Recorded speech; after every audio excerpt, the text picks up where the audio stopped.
अस्सलाम वालेकुम। उम्मीद है आप सब खैर खैरियत से होंगे। आज मैं बनाऊंगी नए तरीके से पकोड़े। ये पकोड़े बहुत ही मज़ेदार बनते हैं और इसे बनाने का तरीका भी बहुत ही आसान है।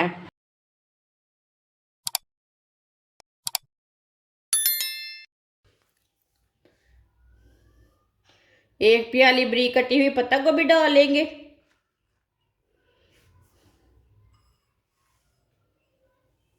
एक प्याली भर के मैंने बरीक कटे हुए आलू लिए ने, आलू डाल लेंगे।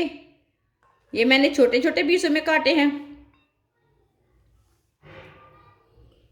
एक चमची नमक, नमक ज़रूरत के हिसाब से डाल सकते हैं। एक चमची पिसी हुई लाल मिर्च, आधी चमची हल्दी पाउडर, आधी चमची साबुत धनिया।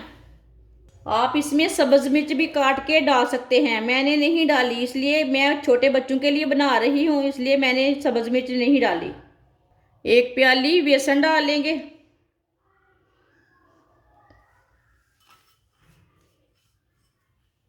साथ में थोड़ा सा पानी डाल लेंगे।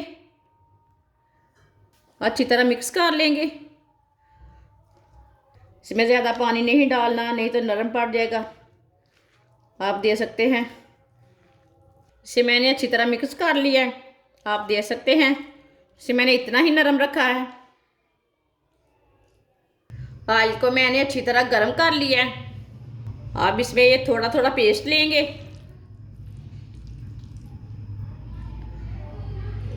इसके ना पकोड़े तैयार कर लेंगे। इसी तरह थोड़ा थोड़ा डालते जाएंगे। ये बहुत ही टेस्टी बनेंगे पकोड़े। अब पकोड़ों को 2 मिनट के लिए पकने देते हैं। 2 मिनट हो चुके हैं, अब इसे उल्टा लेंगे।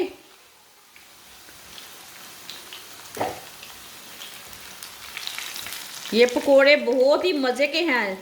जिसने मेरे चैनल को सब्सक्राइब नहीं किया वो मेरे चैनल को लाजमी सब्सक्राइब कर लें।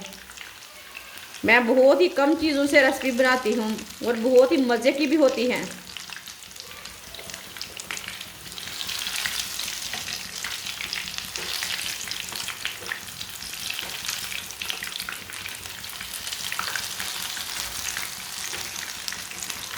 ये वाली साइड से भी 2 मिनट तक पकने देंगे।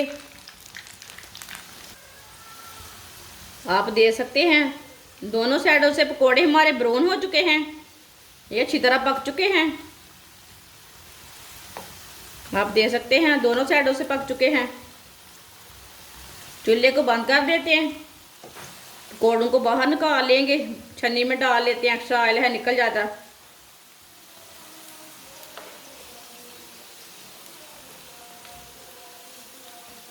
आप ज़रूर एक बार लाजमी ट्राई करें, ये बहुत ही टेस्टी हैं। मैंने आपके सामने बनाए हैं, इतने अच्छे बने हैं। अब इसे प्लेट में डाल लेंगे। माशाल्लाह आप दे सकते हैं, पकोड़े हमारे तैयार हो चुके हैं। ये मैंने नए तरीके से पकोड़े बनाए हैं। आप इसे चाय के साथ खाएं, केचप के साथ खाएं, मायोनीज के साथ खाएं। ये बहुत ही मज़े के पकोड़े हैं। हमारी वीडियो पसंद आए तो लाइक करें और हमारे चैनल को सब्सक्राइब करें। अच्छा, खुदा हाफिज़।